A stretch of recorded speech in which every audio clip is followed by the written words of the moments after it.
Hello, good morning to students and have a nice day today. I think you have taken interest in the novel The Lord of Things, Lord of Flies. So the students, the name of the title has been misspelled wrongly and the name of the topic is Lord of Flies. The students, I have introduced William Golding once again, and now we come to the characterization. William Golding has been known as the greatest artist and essayist and novelist who wrote the topic on Lord of Flies.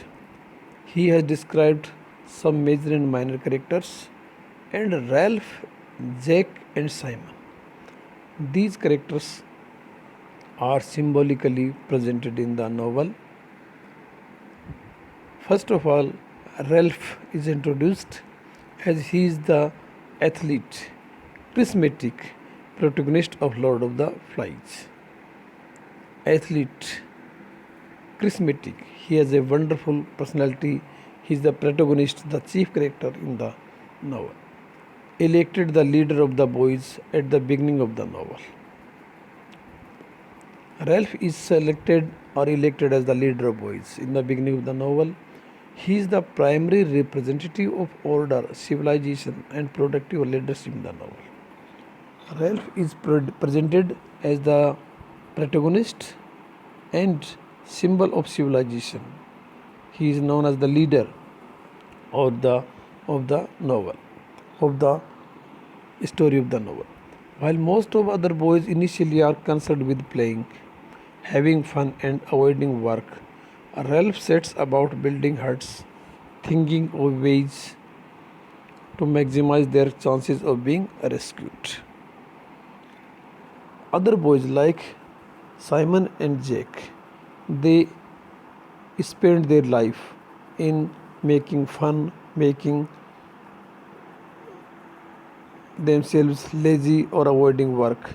But it is Ralph who is engaged in making constructive things, making huts, thinking of rescued, being rescued for several methods. However, as the group gradually succumbs to savage instincts over the course of the novel, Ralph's position declines precipitously while Jack's rises. Though Ralph feels ups and downs in his life, somewhere he wins, sometimes he begins to lose, and he tries to develop slowly but continuously. Eventually, most of the boys except Piggy leave Ralph's group for Jack's. Now there is a boy, his name is Piggy. He has narrow mindedness. He leaves Ralph in the middle and he comes to closet for Jack. And Ralph is left alone to be hunted by Jack's tribe. Ralph's commitment to civilization and morality is strong. Ralph is known as the rough person, rough boy who is strong head, strong will, and commitment to civilization. His main wish is to be rescued and returned to the society of adults. He does not want to live on the solitary island. He wants to get rid of the island because he is very eager to join the people of society. In a sense, this strength gives Ralph a moral victory at the end of the novel. This instinct, this strength, this power, this force becomes a weapon to Ralph, who gets victory, moral victory in the end of the novel. When he casts the Lord of the Flies to the ground and takes up the stake, it is impelled to on to defend himself against Jack's hunters. Jack's hunters. When Piggy leaves Ralph in the middle, it is Ralph who becomes alone and faces the challenges made by Jack and his hunters. In the earlier part of the novel, Ralph is unable to understand why the other boys would give in to both instincts of bloodlust and barbarism. In the novel, we see that Ralph is helpless to understand why other boys would give in to base instincts of blood, dust, and barbarism. Barbarism, wickedness, and uncivilized manner. Ralph is civilized and he is very unhappy to think that other uncivilized boys are giving hurdles to his life. The sight of the hunters chanting and dancing is baffling and distasteful to him as the novel progresses.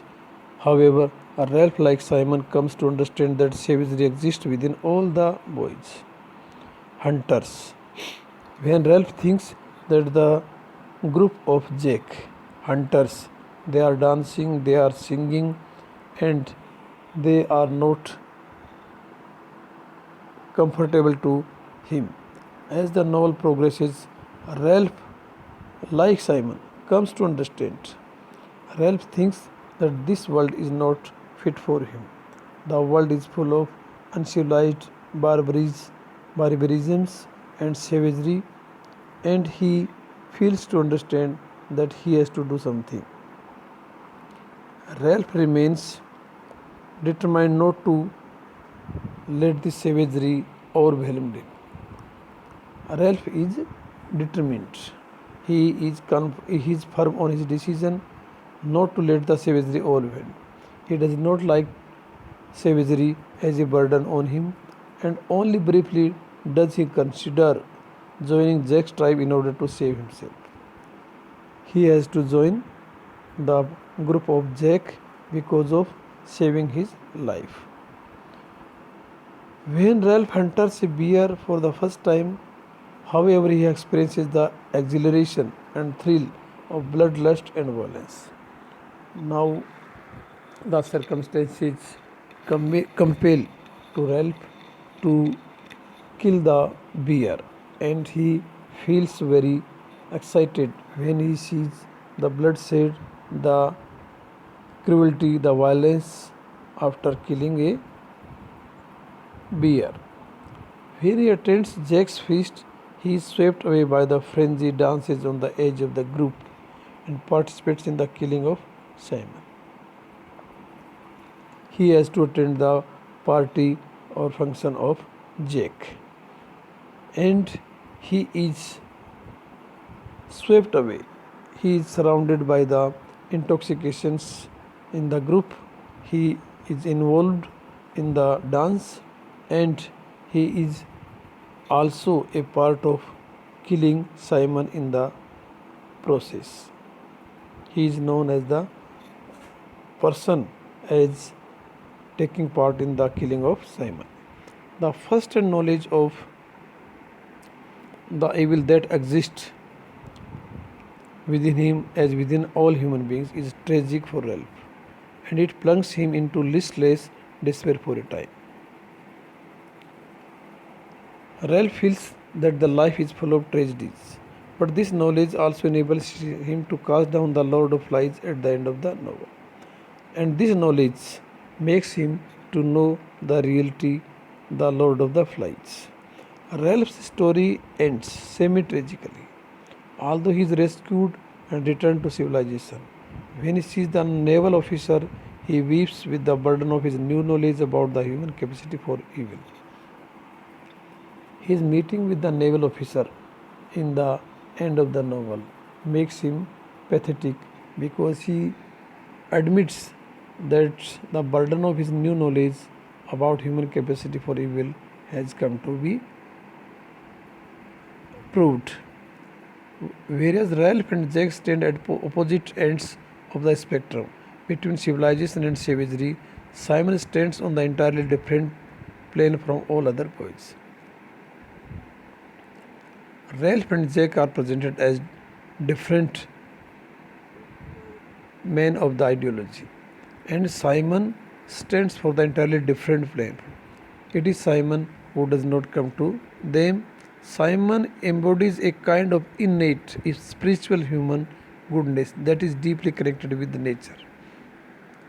The nature of Simon has been presented as an spiritual person near to good, near to goodness in its way, as primal as Jack's will. The other boys abandon moral behavior as soon as civilization is no longer there is imposed to use them. Other boys give up the moral behavior as soon as civilization is no longer. They are not innately moral. Rather, the adult world, the threat of punishment for misdeeds, has conditioned them to act morally. The other boys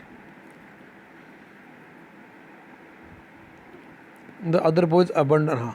They are not innately moral. Rather, the adult world, the threat of punishment of misdeeds, has conditioned them to act morally. To an extent, even the seemingly civilized Ralph and Piggy are products of social conditioning, as we see when they participate in the hunt dance. Both Ralph and Piggy are known as the product of social conditioning. They participate in the hunt dance. In Golding's view, the human impulse towards civilization is not as deeply rooted as the human impulse towards savagery. According to the writer, the human impulse towards civilization is not as deeply rooted as the human impulse toward savagery. Unlike all other boys on the island, Simon acts morally not out of guilt or shame, but because he believes in the inherent value of morality. Simon is known as the nice character in the novel. He takes the side of morality and he does not act immorally. He behaves kindly towards the younger children and he is the first to realize the problem posed by the beast and the Lord of Lights. He behaves very kindly toward the younger children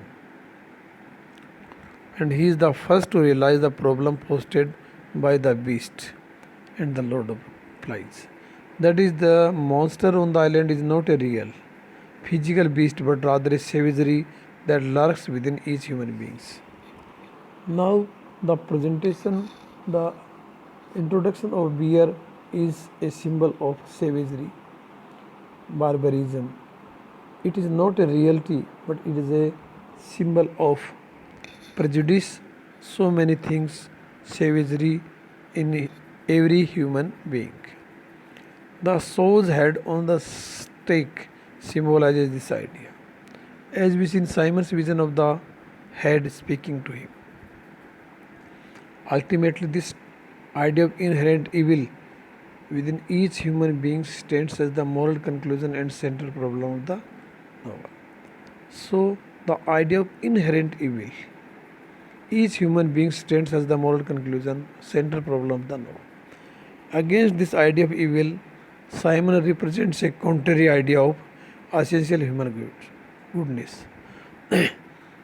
This line is again focused that Simon represents a contrary idea of essential human goodness.